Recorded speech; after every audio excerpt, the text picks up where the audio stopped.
Un papier qui risque de faire grand bruit. Ce mardi 11 avril, le site d'investigation Mediapart a révélé dans le cadre d'une longue enquête les témoignages de 13 femmes, actrices, maquilleuses ou encore techniciennes de cinéma, qui accusent Gérard Depardieu d'actes obscènes sur les plateaux lors de projets en commun entre 2004 et 2022.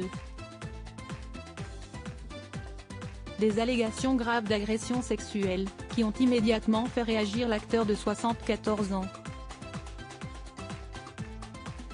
Ses avocats, notamment, ont fermement nié toute dérive. Gérard Depardieu dément formellement l'ensemble des accusations susceptibles de relever de la loi pénale, ont-ils répondu à Mediapart, qui avait sollicité leur réaction. Le comédien de 74 ans, quant à lui, s'était déjà dit opposé à toute forme de violence, qu'elle soit verbale, physique ou psychologique dans le cadre d'une autre enquête fin 2020.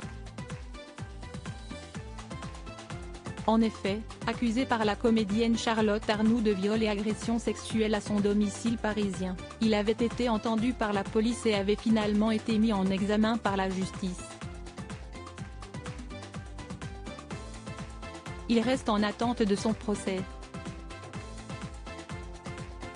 Cette fois-ci, en revanche, il faut noter qu'aucune de ces 13 victimes présumées, qui témoignent anonymement pour le site, n'a porté plainte, même si 3 d'entre elles se seraient confiées à la justice.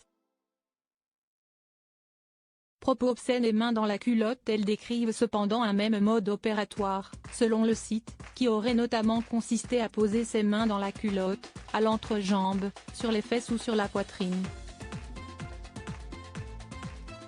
Sans prévenir, Gérard Depardieu a mis sa main sous ma robe, j'ai senti ses doigts essayer de se faufiler pour atteindre ma culotte, aurait notamment affirmé l'une d'entre elles au site d'investigation, expliquant ensuite avoir été obligé de le repousser fermement.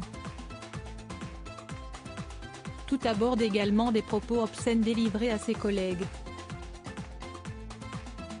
Sur ce dernier point, l'acteur s'était déjà décrit comme un gentleman aimant faire la cour lors de son audition il y a quelques mois.